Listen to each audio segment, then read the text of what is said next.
Welcome to the Chronicles of a Cheating Wife channel. A new story every day. Don't forget to subscribe. Tap, tap, tap.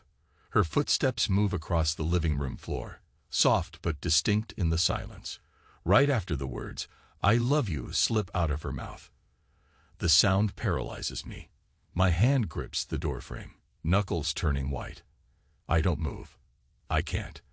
My heart beats too loud in my ears. My tongue feels thick and useless. I wonder if she hears me breathing. I close my eyes, hold my breath. I wait for her next step. Everything's too close. The hallway feels narrow, suffocating. I focus on the scuff of her soles. She's coming toward the door. 2 seconds of panic. 1 second of stillness. Then I force my fingers to relax. I have to let go. I have to face her. She said, "I love you," but she sure as hell wasn't talking to me. I step inside. She's there, phone in her hand, gaze flicking to me. For a split second, she falters, like she's not sure how to hold her face together. Then her usual bright expression snaps into place. She almost smiles. I try to breathe. She tucks a strand of hair behind her ear and says, "John, you're home early." That's all. No panic in her voice, no guilt. I want to ask her 1,000 questions, but everything stops in my throat. I say, "Who was that?" My voice sounds harsh. She shrugs, sets the phone aside. "A client." She says it lightly, glancing at the door as though she's checking if our son is around. Then she brushes past me, heading to the kitchen. Her footsteps again, measured, unhurried. My stomach twists, and I follow. I want to be calm. I've always tried to be calm. For 15 years I've been the dependable one, the stable guy who holds the pieces together when life cracks. But right now I'm breaking inside. She's busying her hands at the sink, pretending to wash a single coffee mug like it's the most important job in the world. The faucet hisses, steam rises. She won't look at me. I stare at the back of her neck. I notice how the tension creeps into her shoulders. She's wearing a casual blouse, pale blue, half tucked into her jeans, the same outfit she wore when she left for work. Something about that familiarity makes me want to scream. Maybe it's the quiet. Maybe it's her calm.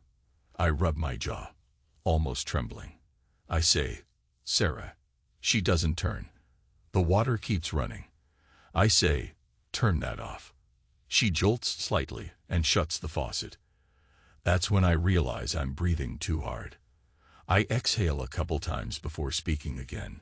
She wipes her hands with a towel, then tosses it onto the counter. She finally turns to face me. She's got this half smile, like she's trying to figure out how to handle me. "Everything's all right," she says, stepping forward. "You look flushed. Did something happen at work?" Her eyes linger on me. She has these big blue eyes that I used to trust. Now they remind me of a locked door I can't open. I'm aware of every detail. My mouth is dry. My pulse pounds. I want to yell, to push her for an explanation. But I don't. Instead, I just murmur, "I heard you say, 'I love you.'" She hesitates, not even a fraction of a second. But it's enough. She recovers, tries to laugh it off. "Yes, it was a client I've been working with for a design project. And he's a friend, I guess. And..." She's lying. I see it in her posture, the tension in her neck. I don't respond. I step back and walk away. Because if I don't, I might tell her how I feel right now. And how I feel is far beyond words. I head upstairs. I don't slam the door. I just close myself in the bedroom and think.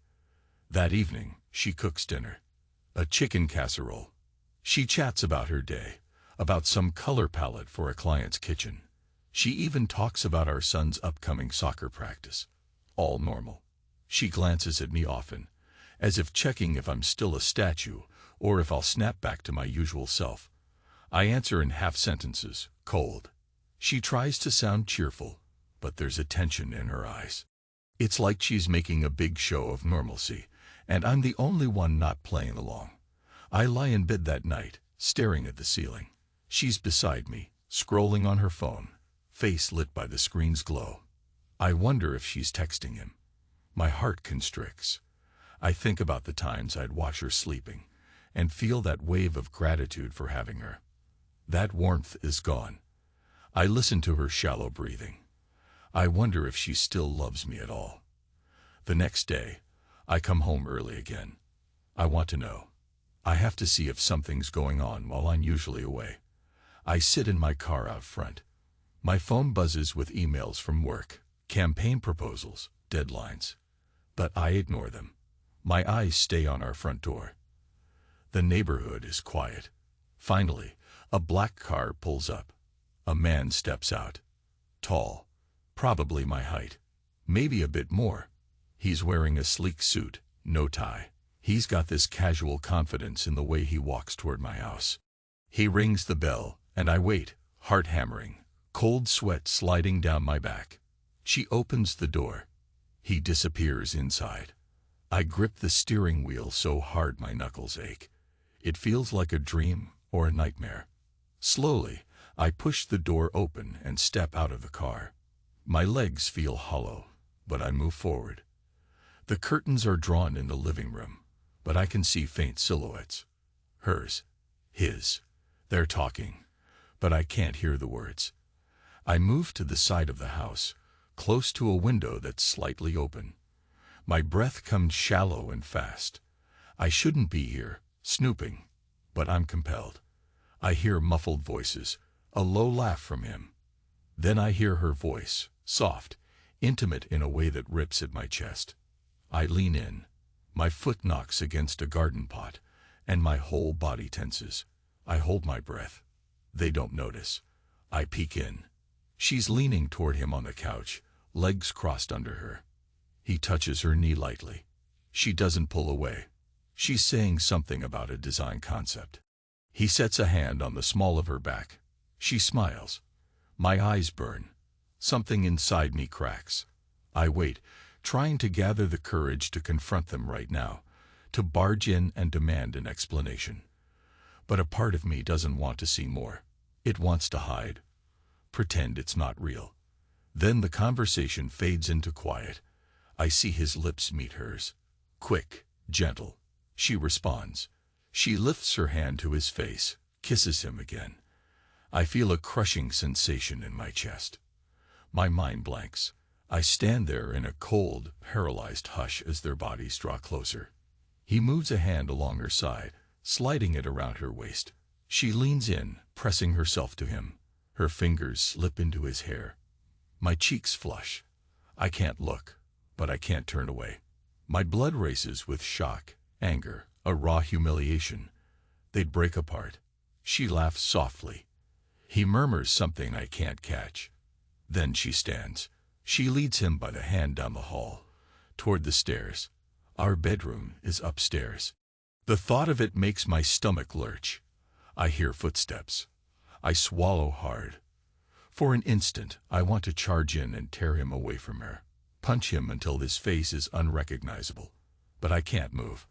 I don't want a domestic scene, a meltdown that ends with the police. I pull away from the window, heart pounding. I look around at my yard. It's a sunny day, too peaceful, and I'm standing there with my insides shredded. There's a dull ring in my ears. My mouth tastes bitter.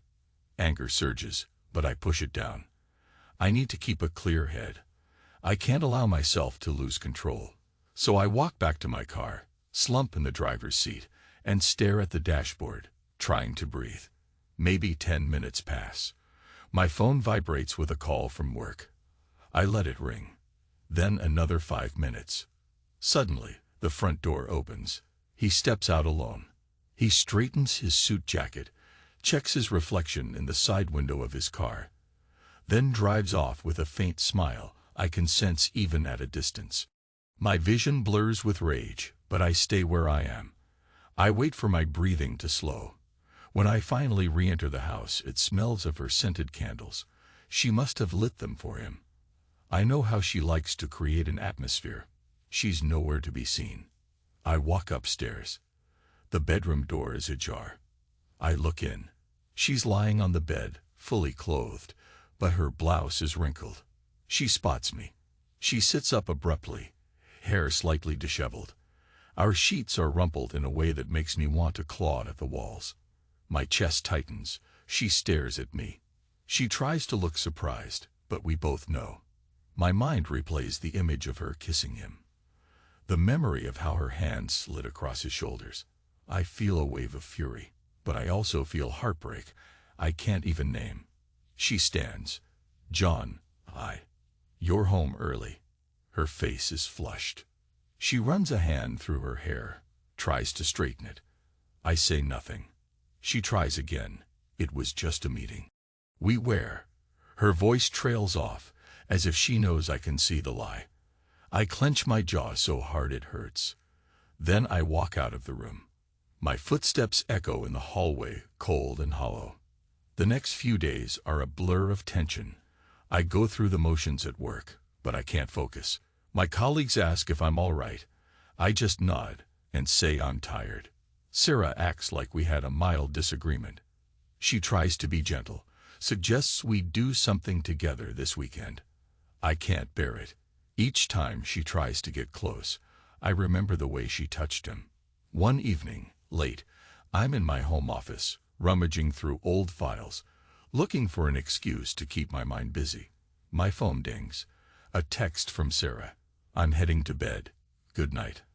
I love you. That word again. I feel sick. I open my laptop, dig into her phone records from the family plan. My hands tremble as I search for a certain number. His number. There it is, repeated over and over. Late night calls, midday calls, text messages. I see the patterns. I close the laptop, rest my face in my hands. My thoughts swirl. I think about my father's funeral, how I stood by his casket feeling alone and scared.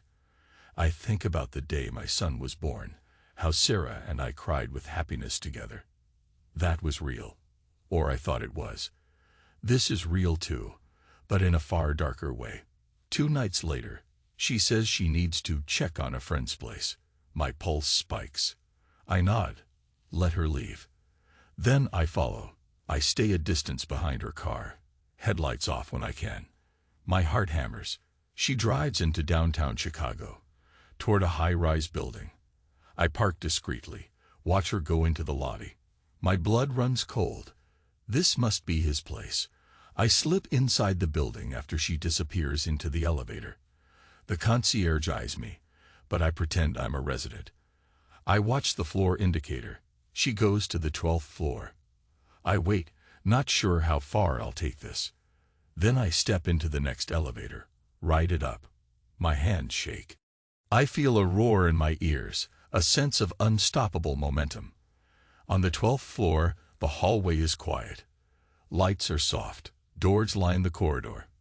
I don't even know which one is his. Then I hear a faint laugh from the far end. That laugh hits me like a knife. I creep closer. A door stands slightly ajar. I hear them. The words are too muffled to make out, but I can sense the tone. Intimate, warm. My chest twists. I glance around, see that the hallway is empty. My mind screams at me to turn around, but I step forward and push the door with one fingertip. It swings open a crack. I see them. They're standing near a sleek glass coffee table, city lights shining through a huge picture window behind them. She's in his arms. Her blouse is off her shoulders, breast strap visible. He's brushing her hair aside to kiss her neck. She's leaning into him, eyes closed, lips parted with a soft moan. I freeze. Time slows. My breathing echoes in my skull.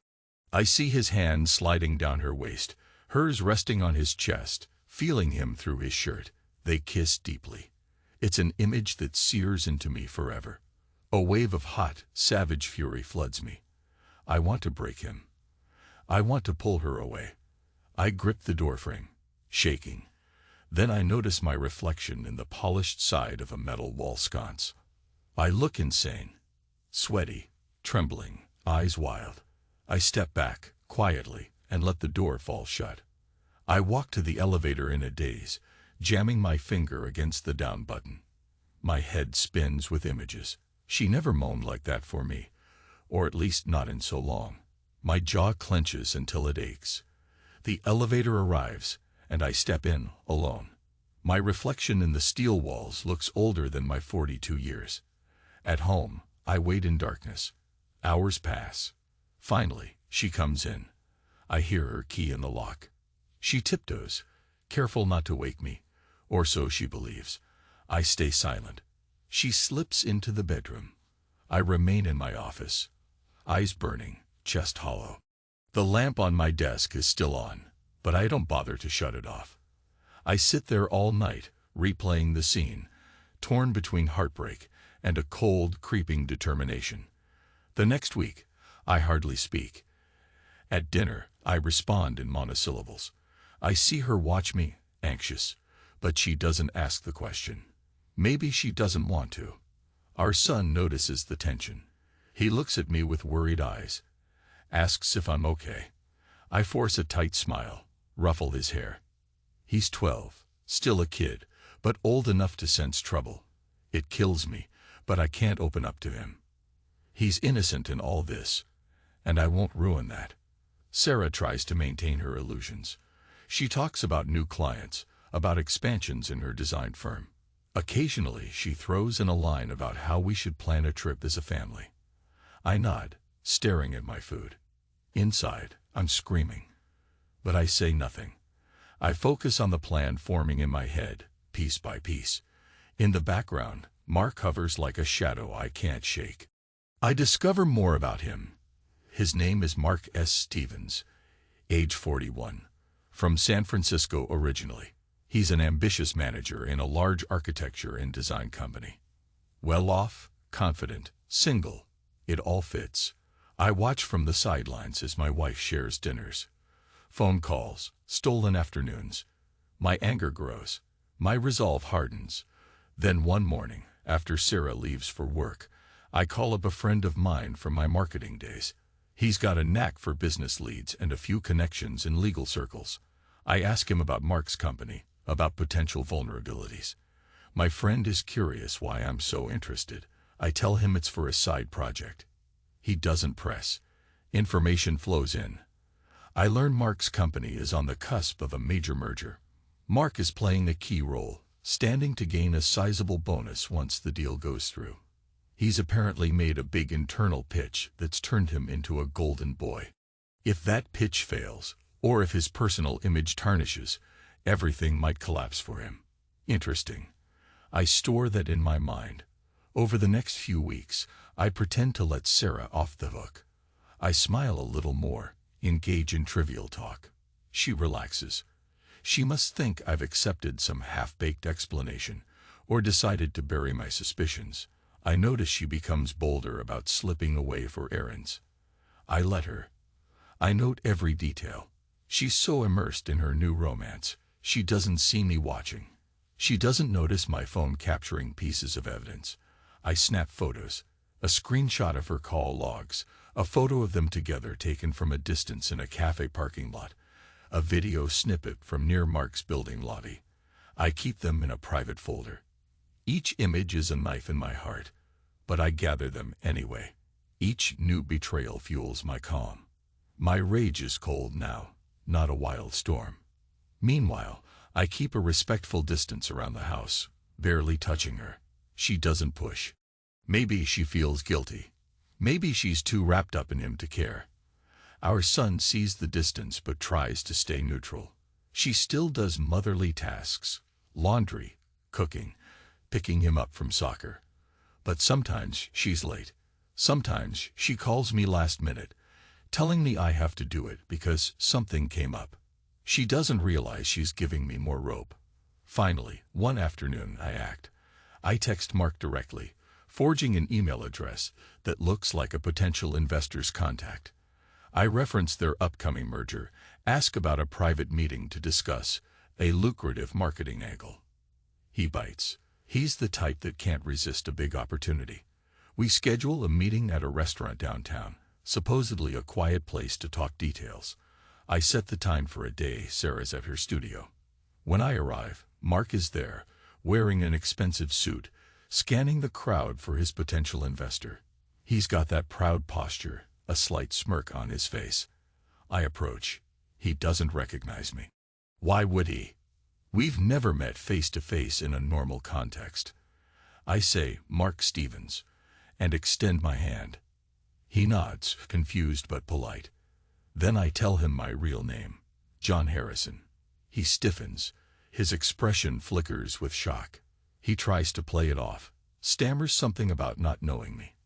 I give a small, humorless grin. You know Sarah, my wife. His mouth snaps shut. I can almost see him measuring his exit routes. The restaurant is moderately busy, but no one's paying attention. Listen, he says in a low tone.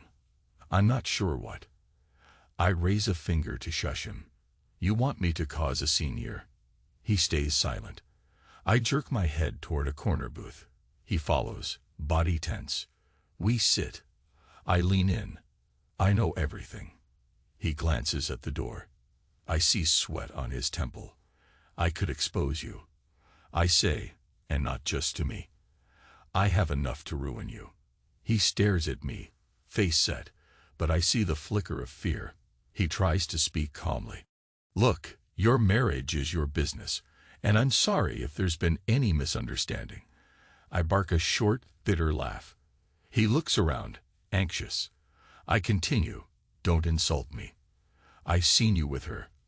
I've got photos, I've got phone records, I've got a video.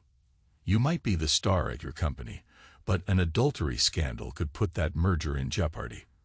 Right? His jaw flexes. He tries to stand, but I grip his wrist. Sit, I say quietly. He does. I'm going to keep this simple. You end it with Sarah. Today, you stop calling her, texting her, seeing her. You do not mention this conversation to her. You do not come near my house. You do not so much as send her a rose. And if you do, I tap my phone on the table. All of this goes public. And not just to your boss. I'll send it to every major industry contact you have. Your future will be ash. He stares at me, breathing heavily. He's furious, but I see the fear. That's blackmail, he hisses. Call it whatever you like, I say. But you won't risk your shiny career, will you? I see him waver, trapped. Finally, he nods, lips pressed together. Fine. He stands, straightening his suit. This is how you want to live, man. She's not going to love you after this. My chest tightens, but I don't let it show. Go, I say. He walks away, stiff-backed. I remain seated for a moment, fists clenched under the table. The conversation replays in my head. He's not entirely wrong. Sarah might never love me the same if she finds out. But that part of me that once needed her devotion is numb now.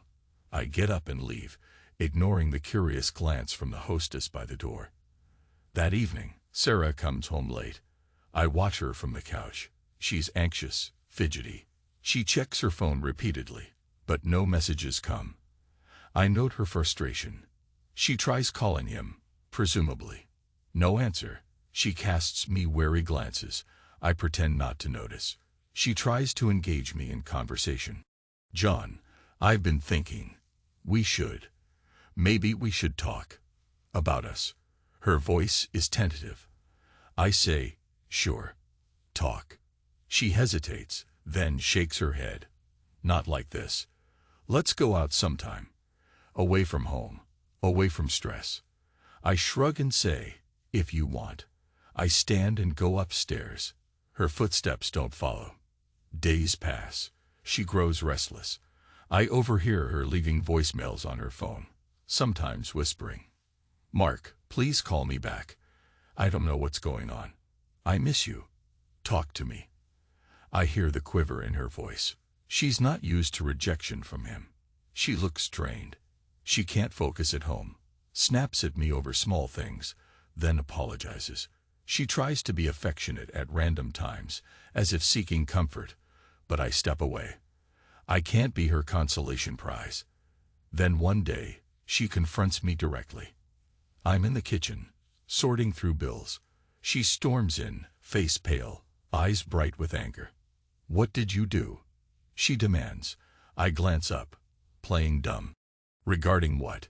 She practically throws her phone onto the counter. Mark won't speak to me. He blocked me. He's not showing up for any appointments. He's acting like I don't exist. You did something, didn't you? I set the bills aside. You're accusing me of scaring off your lover. My voice is flat. Her cheeks flush. She looks both mortified and furious. John, she says, voice shaking, this is between me and him. Don't you dare. I interrupt. Stop. I don't want to hear you say his name in my house. I stand, fists clenched at my sides. If you're so desperate to talk to him, go find him. Go be with him. But don't you dare stand here and blame me for the mess you made. You brought him into our marriage. You invited him to our bed. She flinches. Tears gather in her eyes, but she doesn't let them fall. Her voice trembles with rage. It's not that simple, she says. We haven't been happy. You withdrew from me. Our life is routine, suffocating. And she swallows, forcing herself to stop. I needed something. I didn't know how else to feel alive. I feel a stab of pain in my chest. My voice comes out raw. So you gave yourself to him. She tries to say something, but words fail her.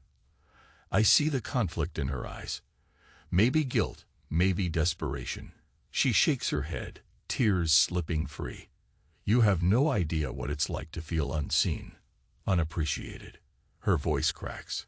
I'm sorry if I hurt you, but it's not only my fault. You weren't there for me. I watch her cry, see how her shoulders tense.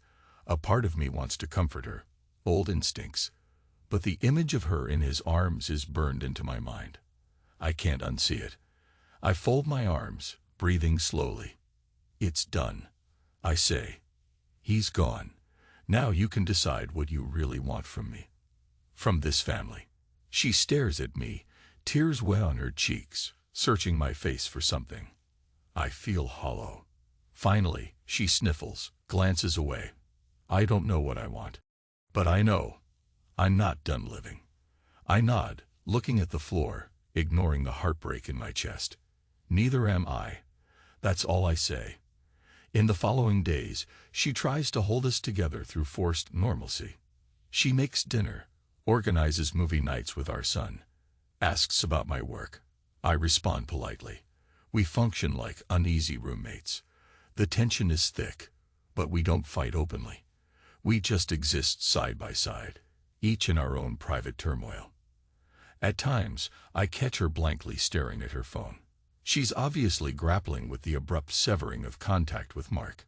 She's furious that she can't get answers from him. And she's resentful of me, suspecting I had a hand in it. She's right, of course, but she can't prove it. One night, she knocks on my office door after our son is asleep. I say, "Come in." She enters, arms folded over her chest. "John, we need to make a decision." I set my pen down. "About." She exhales shakily.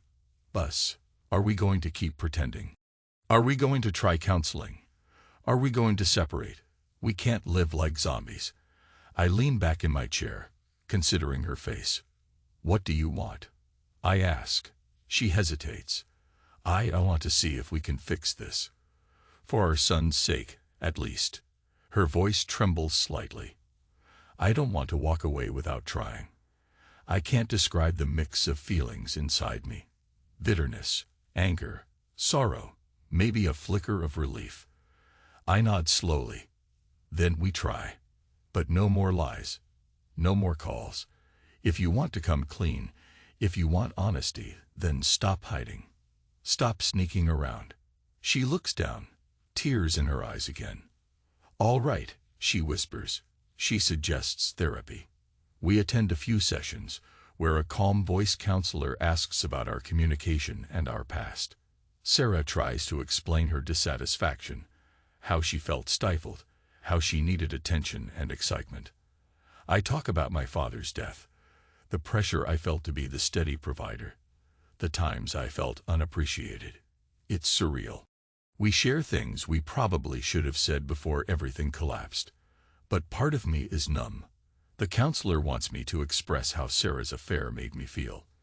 I give factual statements. I felt betrayed.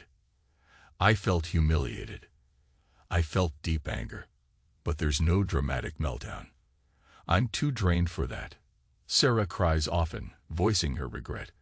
I sit there, listening, wishing I could go back in time, but knowing I can't. Meanwhile, Mark is a ghost in our lives. Sarah no longer tries to reach him. He's gone from her phone. She's cleared all traces of him except the memories that linger in the corners of our home. At night, she and I sleep in the same bed, but there's a quiet gulf between us. A few weeks later, I receive a private email from Mark. He must have found my work address. The subject line is blank. The message is short. You won. Enjoy your empty marriage. Attached is a photo of him and Sarah, laughing together at some bar. Obviously, a candid shot. My hands shake as I look at it. I delete it, then permanently remove it from the trash folder. I close my eyes, exhale. My revenge was successful in a sense, but it's a hollow victory. Sarah doesn't know about the email, and I don't tell her. She tries to reconnect with me physically. One night, she puts a hand on my arm in bed, leans close, kisses my neck. I tense, swallowing hard. My mind flashes to her with him, and I pull away. She sighs, eyes sad, rolling onto her back. I stare at the ceiling until morning. There comes a moment, though, when the rage inside me shifts to a quieter determination. I won't remain trapped in this half-life forever. I arrange for a solo trip, a weekend away under the pretext of a business conference. Actually, I just book a cabin near a lake. I need space, time alone to think. Sarah looks uncertain but doesn't protest. She must sense I'm at a crossroads. At the cabin, I sit on the porch overlooking the water. The air is crisp.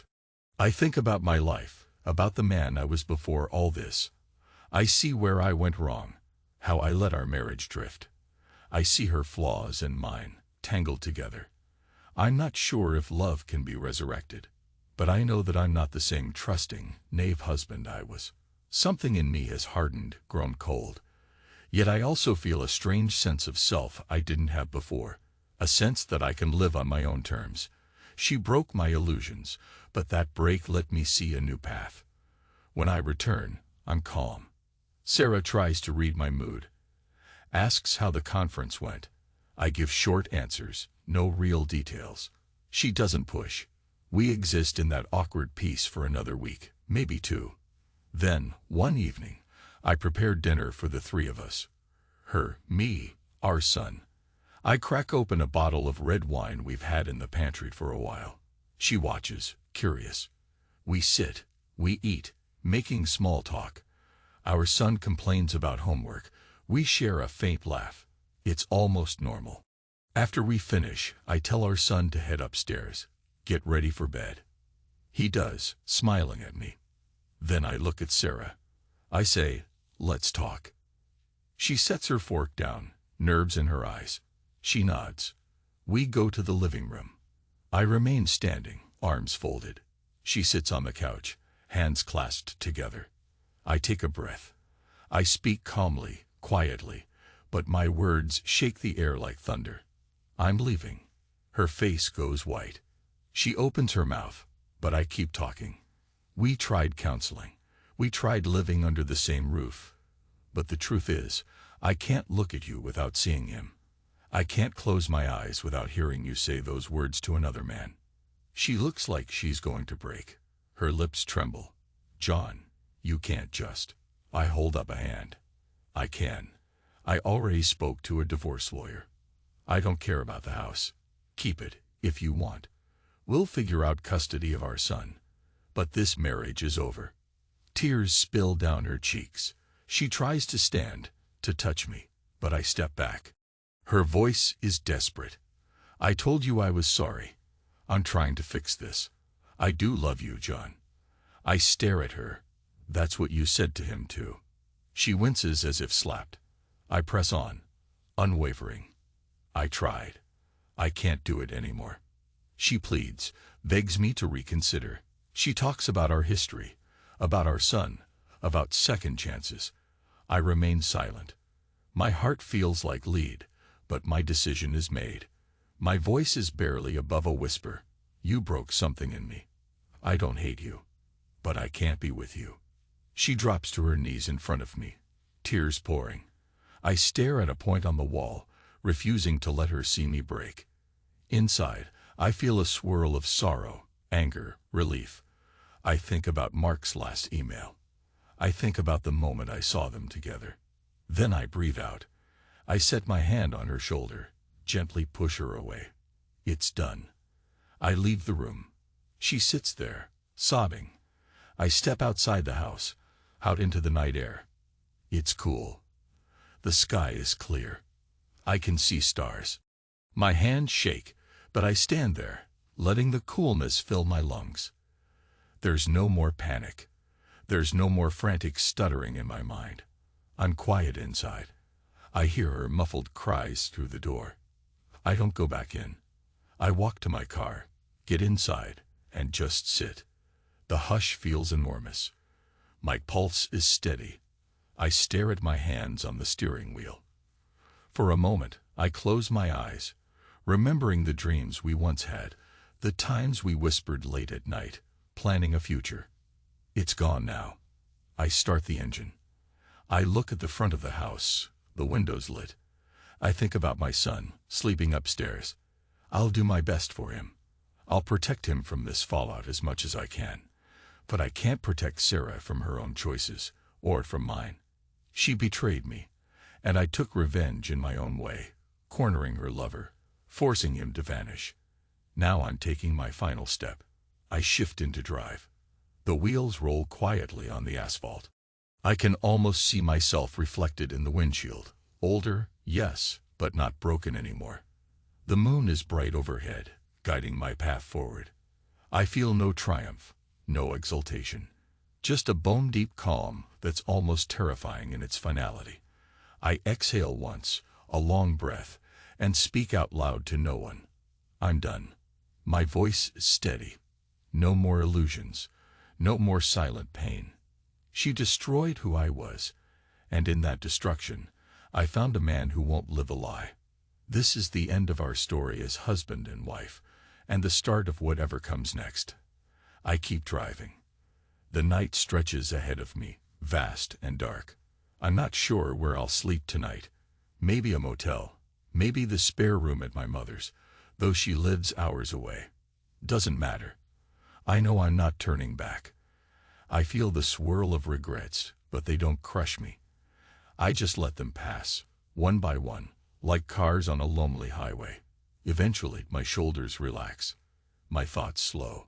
I can't pretend it doesn't hurt, but there's a clarity in the pain, an acceptance. The man I was, quiet, trusting, easily overlooked, is gone.